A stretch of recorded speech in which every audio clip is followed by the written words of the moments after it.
Assalamualaikum warahmatullahi wabarakatuh. Perkenalkan, nama saya Ira Rahmawati dari kelas 1A, program studi D4 Akuntansi Manajerial, jurusan Akuntansi, Politeknik Negeri Samarinda.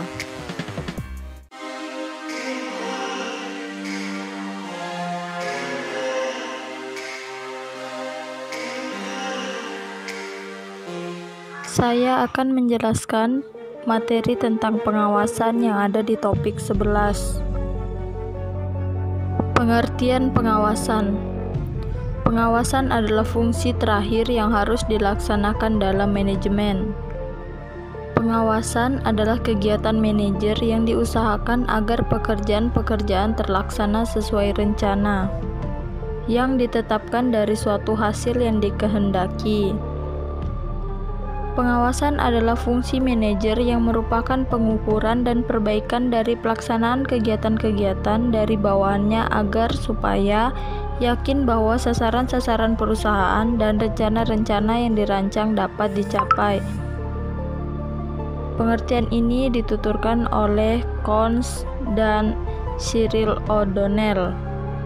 Pengawasan juga dapat diartikan sebagai suatu proses untuk menetapkan suatu pekerjaan, apa yang sudah dilaksanakan, menilainya dan mengoreksinya bila perlu dengan maksud dan supaya pelaksanaan pekerjaan sesuai dengan rencana semula.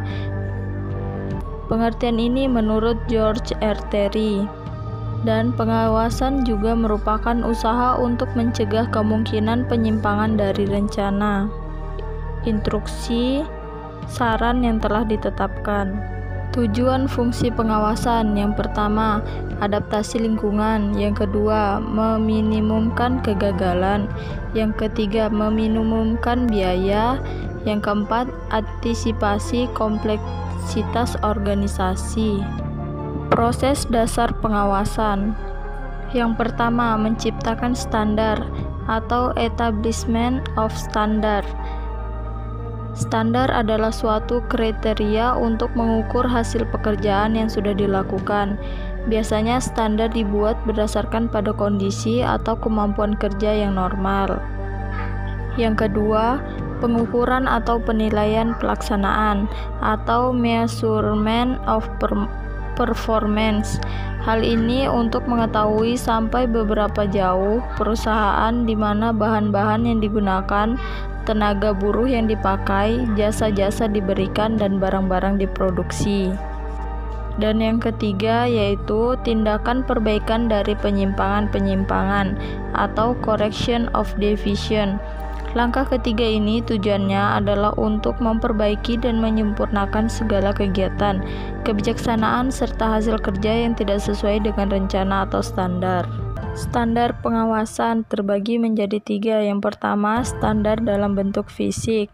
Standar fisik adalah standar yang berhubungan dengan pengukuran non-moneter atas pelaksanaan kerja. Standar ini adalah bisa pada tingkat operasi yang sebenarnya dari investasi atau dengan penghasilan atas investasi. Yang kedua, standar moneter meliputi standar biaya, standar modal, dan standar pendapatan. Standar pendapatan timbul dari penetapan nilai-nilai uang pada penjualan.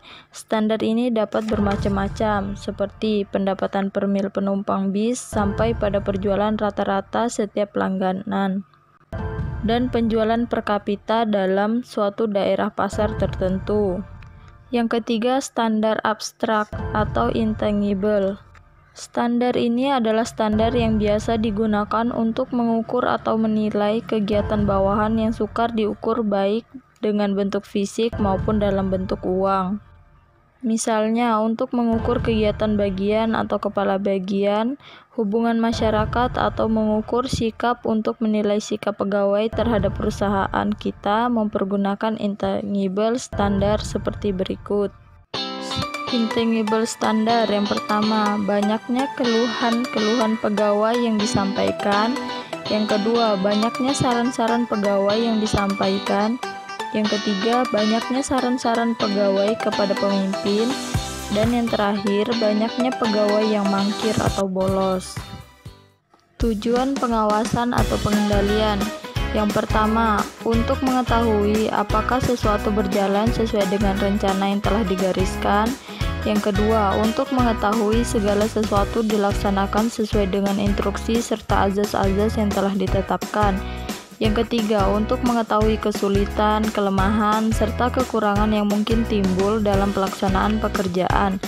Yang keempat, untuk mengetahui segala sesuatu apakah berjalan secara efisien.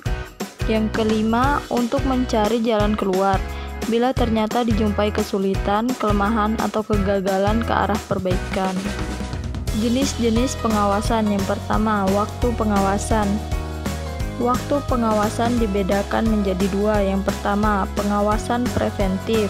Pengawasan preventif adalah pengawasan yang dilakukan sebelum terjadinya penyelewengan, kesalahan, atau pelanggaran. Sedangkan pengawasan represif adalah pengawasan setelah rencana sudah dijalankan, dengan kata lain diukur hasil-hasil yang telah dicapai dengan alat ukur standar yang telah ditentukan terlebih dahulu. Yang kedua, objek pengawasan. Objek pengawasan dibedakan menjadi 4. Yang pertama, produksi. Pengawasan ini untuk mengetahui bagaimana kualitas dan kuantitas dari produksi. Yang kedua, keuangan. Pengawasan ini dilakukan berkaitan dengan biaya-biaya yang mudah berubah. Yang ketiga, waktu. Pengawasan di bidang waktu dimaksudkan dengan menentukan apakah dalam menghasilkan sesuatu hasil produksi sesuai dengan waktu yang direncanakan atau tidak. Dan yang terakhir, manusia dengan kegiatan-kegiatannya. Pengawasan di bidang ini bertujuan untuk mengetahui apakah kegiatan-kegiatan dijalankan sesuai dengan instruksi, rencana, tata kerja, atau masih perlu petunjuk yang lebih terperinci sehingga pelaksanaan kegiatannya lebih baik dan lancar.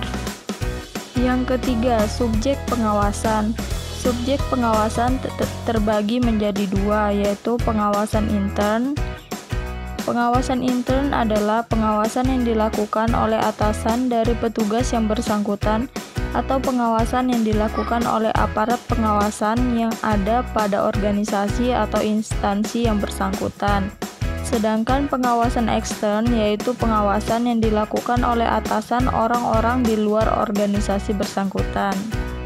Yang keempat, cara mengumpulkan fakta-fakta guna pengawasan. Yang pertama, personal observasi, yaitu peninjauan pribadi.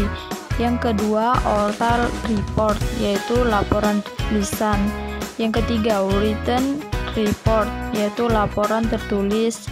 Dan yang terakhir, control by exception, yaitu laporan dan pengawasan kepada hal-hal yang bersifat istimewa.